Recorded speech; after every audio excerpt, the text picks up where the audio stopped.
P.M. Rao, Mr. Ronnie Screwwaller, faculty, Chief Dreamer, Mr. Vineet Nair, fellow colleagues on the board, dignitaries, ladies and gentlemen. Now, ChatGPT informed me that a speech by a chancellor at a convocation needs to be welcoming, it needs to acknowledge achievements, needs to be reflective and above all inspirational. Sounds very helpful, doesn't it? And ironically, it left me wondering, what do I say? Because the fact is that all of you have already been welcomed by the VC, and of course I'm delighted to add my welcome to his. And the VC's report, which did make me very proud, has already highlighted the many achievements for the year. There were speakers before me, and of course two distinguished speakers coming after me who are wonderfully well qualified to both share their reflection and to inspire you. So frankly, I'm going to throw out the ChatGPT model. Wasn't much help, and I'm just going to tell you a story. And the story I want to share with you is the story of Narasimha and Hiranyakashipu. I've used this story before, but like all great stories, it leads itself to many contexts, to many interpretations. As you probably remember, Hiranyakashipu, by dint of very long and severe penance, had obtained a boon, a grant from Brahma. And according to the terms of that boon, neither man nor beast could kill him. He could not be killed by daylight or at night time, within his home or outside it, on the ground or in the sky. Convinced that he was invincible, Hiranyakashipu went on a rampage of destruction and only Vishnu could tackle him. So how did Vishnu deal with him?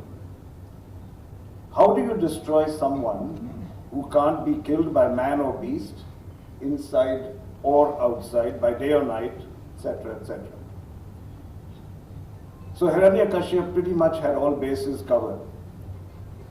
And to bypass the boon, the usually gentle Vishnu took on the fearsome Narasimha avatar. And Narasimha was a hybrid creature, half man, half lion, and therefore neither man nor beast. He killed Hiranyakashipu at twilight, which is neither day nor night. He killed him in the courtyard, which is neither inside a house nor outside it. And he also placed him across his knee and tore him apart, thus circumventing the terms of the boon that he could not be killed either on the ground or in the sky. Now that's what I call an innovative algorithm. How does this story apply to you? Well, the first thing Vishnu did was to reinvent himself. Vishnu, the preserver, took on the fearsome Narasimha avatar and he reinvented himself to suit circumstances. So you too are going out into a world of work that is unpredictable and changing at the speed of light. Constant learning, constant reinvention is a skill that is going to stand you in good stead. As circumstances change, keep in mind, reinvention is the name of the game. Secondly, Vishnu abandoned linear thinking. Instead, he thought innovatively and alternatively. Now, logic would dictate that it was impossible to destroy Hiranyakashipu, but alternative thinking, lateral thinking, showed that it could be done.